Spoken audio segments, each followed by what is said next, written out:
Selamat sore teman-teman, kali ini saya akan membahas tentang perkutut singkir sengkolo. Perkutut singkir sengkolo ciri-cirinya sayap sebelah kiri atau sebelah kanan atau dua-duanya naik ke atas seperti yang ada di video ini. Kalau ini cuma salah satu, mungkin teman-teman sudah pernah cek di video yang sebelumnya, yang singkir sengkolo yang pernah saya upload sebelum ini, itu sayapnya kiri kanan naik.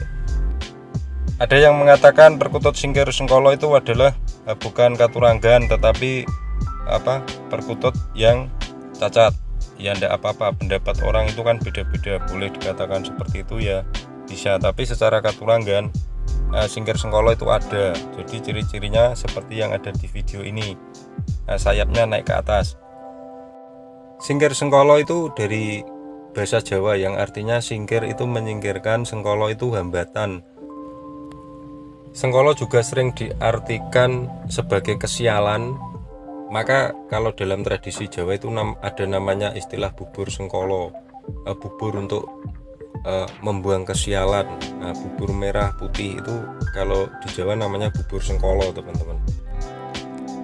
Sengkolo itu ada yang memang datangnya asli, kesialan asli dari orang tersebut.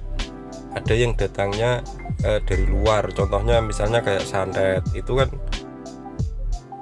datangnya dari luar, itu juga termasuk sengkolo, teman-teman. Contoh sengkolo itu kira-kira seperti ini.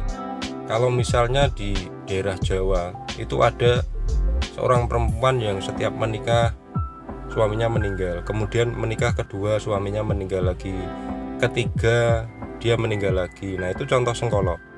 Kalau di Jawa ada istilah namanya rondo lawean. Rondo lawean itu seorang perempuan yang setiap menikah suaminya selalu meninggal. Nah, itu contoh sengkolo yang datangnya ada dalam diri seseorang. Kalau yang dari luar itu ya istilahnya kayak kiriman-kiriman gitu, teman-teman. Jadi kalau mau dibilang mitos, kenyataannya kan ada istilahnya seperti kayak tadi rondo lawean. Istilah itu muncul karena ada kejadian. Nah, tentang perkutut singkir sengkolo itu, jadi perkutut ini dipercaya oleh pemeliharanya bisa menyingkirkan sengkolo tadi. Kira-kira mitosnya seperti itu.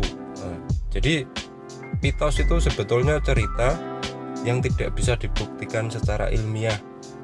Tapi cerita tersebut terkadang juga dipercaya oleh masyarakat, dipercaya oleh khalayak umum sebagai cerita yang dulunya pernah ada.